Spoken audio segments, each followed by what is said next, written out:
This program is dedicated to the memory of Walt Disney.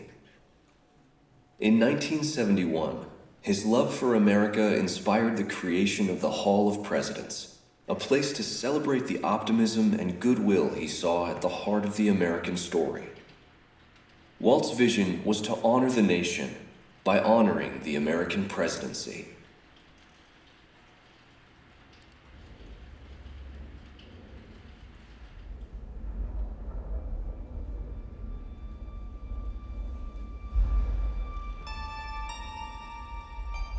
It is 1783, and the smoke is clearing in the wake of the Revolutionary War. Over the course of 8 grinding years, General George Washington has led a force of shopkeepers, farmers, and Native American allies to victory over the greatest military power in the world. A new nation has been born, independent and free. The founders must form a national government. In 1787, through months of passionate debate, they create a written constitution. For the country's highest office, they imagine something new in the history of the world. A leader not born to power like a king or queen. A leader who has not seized power through conquest. A leader not separate from the people, but elected by the people. From among the people. We, the people. This is a new idea, an American idea. The idea of a president.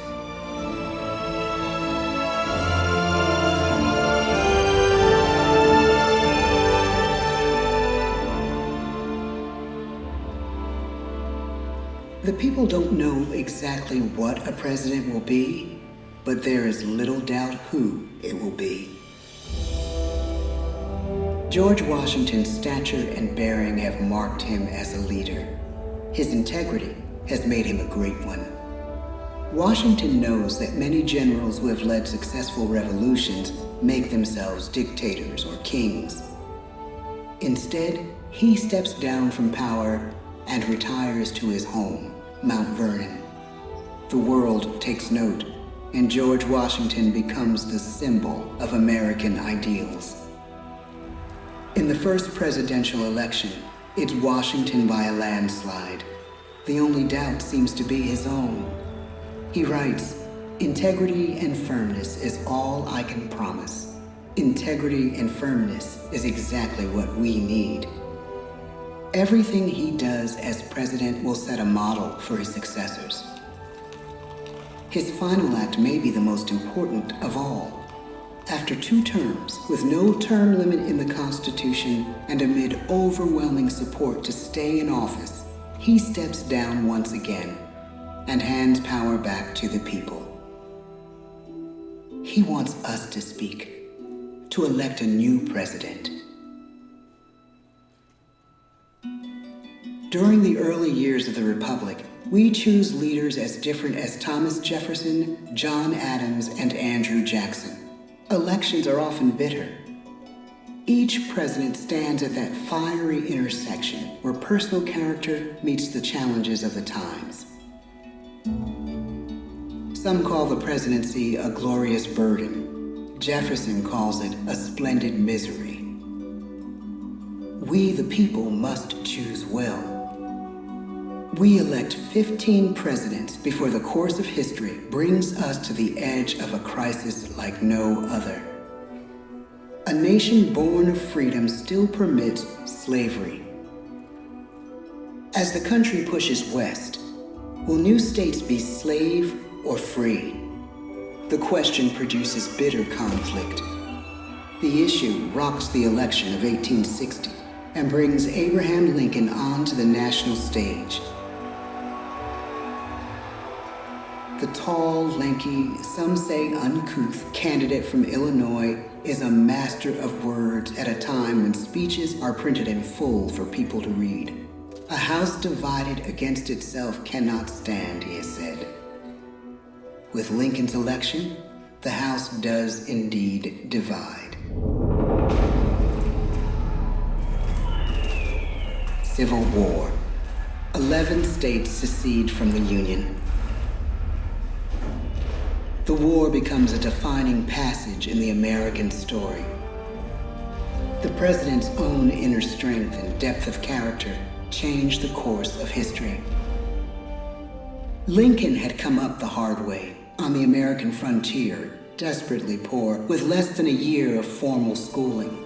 His early years were scarred by tragedy, the death of his mother, his sister, his first love.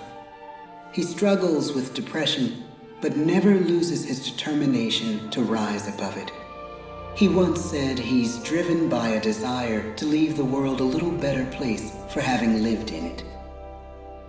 The war rages. Lincoln fights to preserve the Union and end slavery. Neither is a sure thing. At Gettysburg, Pennsylvania, 6 months after one of the bloodiest battles of the war, the president dedicates a cemetery to the thousands of soldiers who died there, in words we can never forget.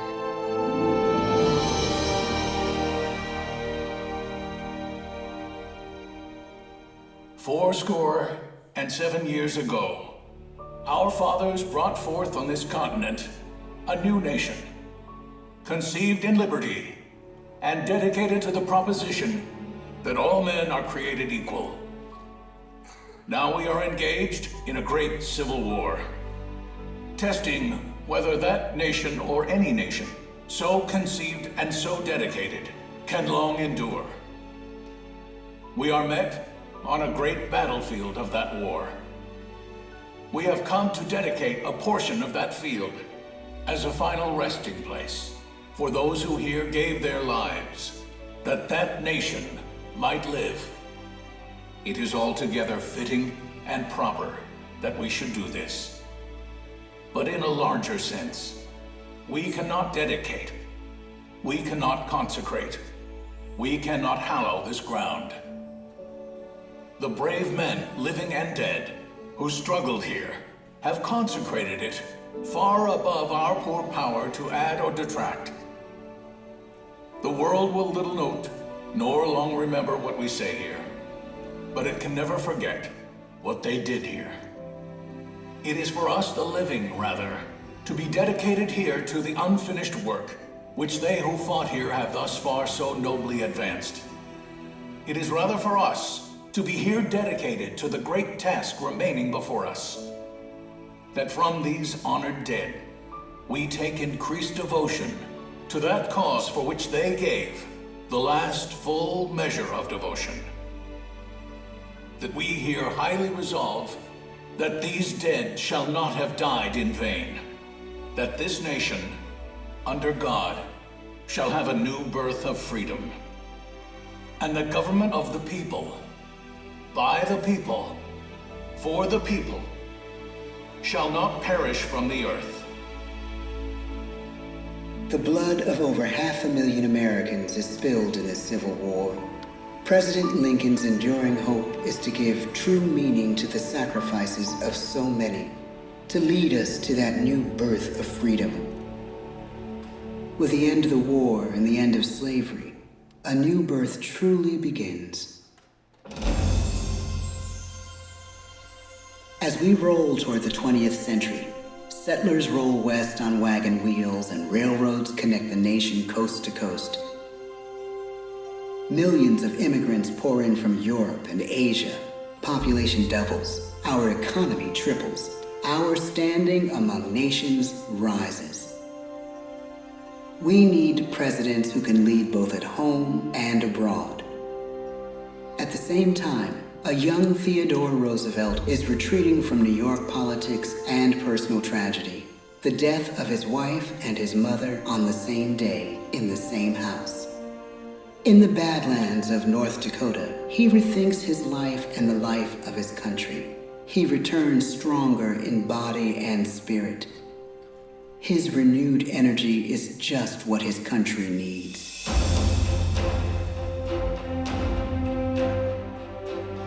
American industry is booming, but social tensions are rising.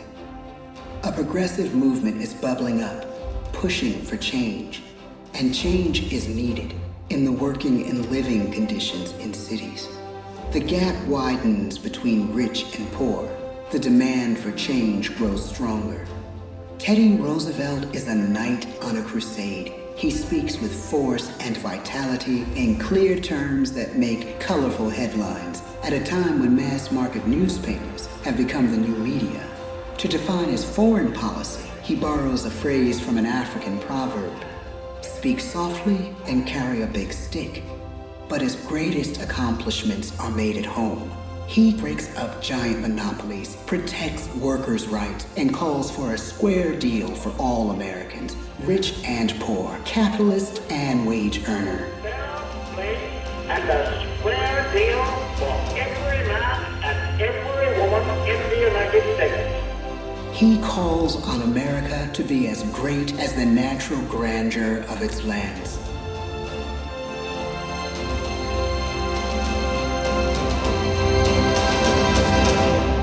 Keep your eyes on the stars and your feet on the ground, he tells us. And we do.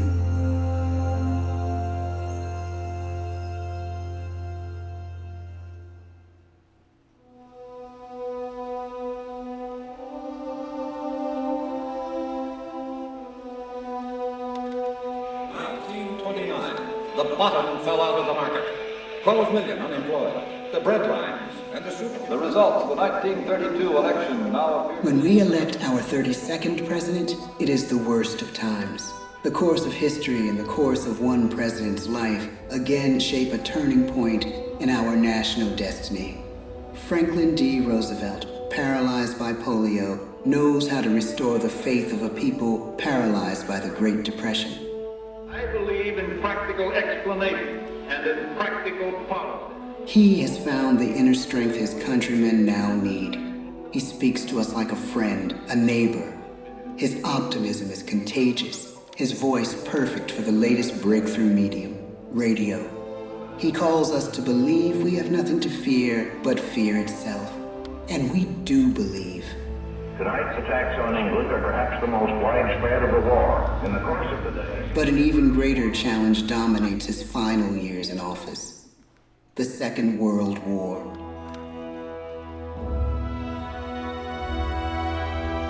We must be the great arsenal of democracy. This is an emergency as serious as war itself. We stun the world with our production. When bombs fall on U.S. troops in Pearl Harbor, he calls us to fight on the war front and sacrifice on the home front.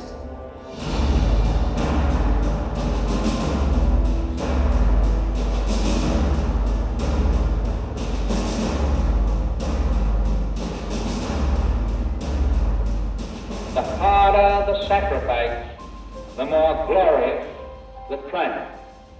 So spoke America in the year 1776. So speak Americans today. The world changes. The country changes. And yet, in one sense, what we need most from our presidents has never changed. A guiding vision that calls forth the best that America can be. Will outer space be developed for the benefit of all mankind? Or will it become another focus for the arms race? The choice is urgent, and it is ours to make. Ask not what your country can do for you. Ask what you can do for your country. But really, it's all of us who must overcome the crippling legacy of bigotry and injustice. And we shall overcome.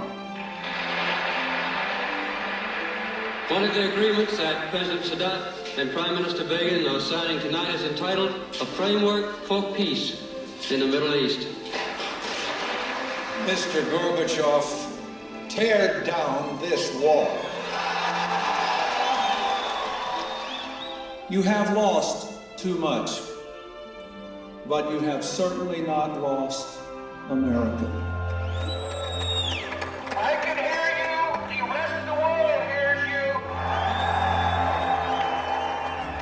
evolving this country requires the willingness to speak out for what is right, to shake up the status quo. That's America.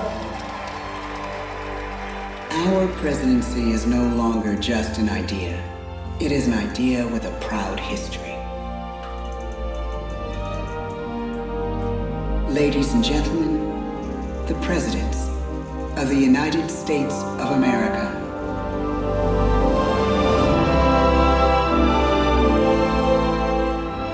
George Washington, John Adams, Thomas Jefferson, James Madison, James Monroe, John Quincy Adams, Andrew Jackson, Martin Van Buren, William Henry Harrison, John Tyler, James K. Polk, Zachary Taylor, Millard Fillmore, Franklin Pierce, James Buchanan, Abraham Lincoln, Andrew Johnson, Ulysses S. Grant, Rutherford B. Hayes, James A. Garfield, Chester A. Arthur, Grover Cleveland, Benjamin Harrison, William McKinley, Theodore Roosevelt, William Howard Taft, Woodrow Wilson, Warren G. Harding, Calvin Coolidge,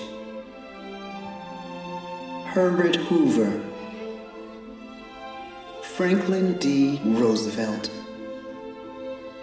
Harry S. Truman, Dwight D. Eisenhower, John F. Kennedy, Lyndon B. Johnson, Richard M. Nixon, Gerald R. Ford, Jimmy Carter, Ronald Reagan, George Bush, Bill Clinton, George W. Bush, Barack Obama, Donald Trump.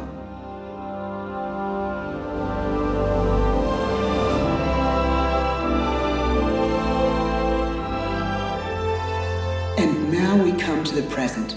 Once again, we place our trust in the idea of a president, as we have from the beginning. My fellow citizens, no event could have filled me with greater anxieties than that notification on the 14th day of April, 1789, that you had selected me to lead our nation. But it was with the confidence of my fellow citizens that I took an oath. 35 simple words that have been repeated by every American president throughout history.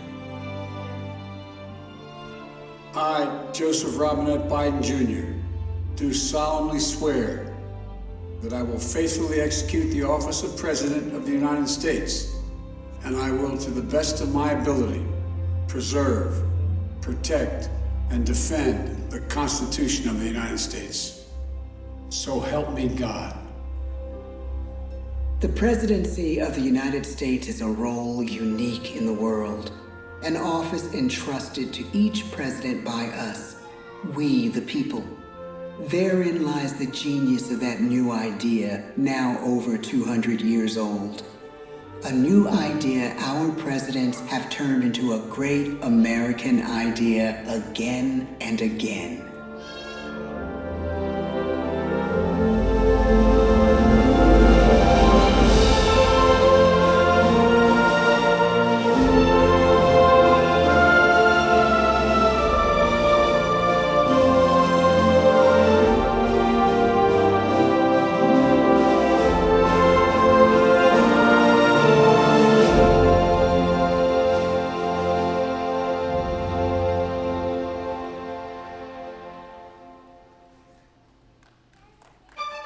This concludes our presentation. Gather your belongings and exit through the open doors on the right-hand side.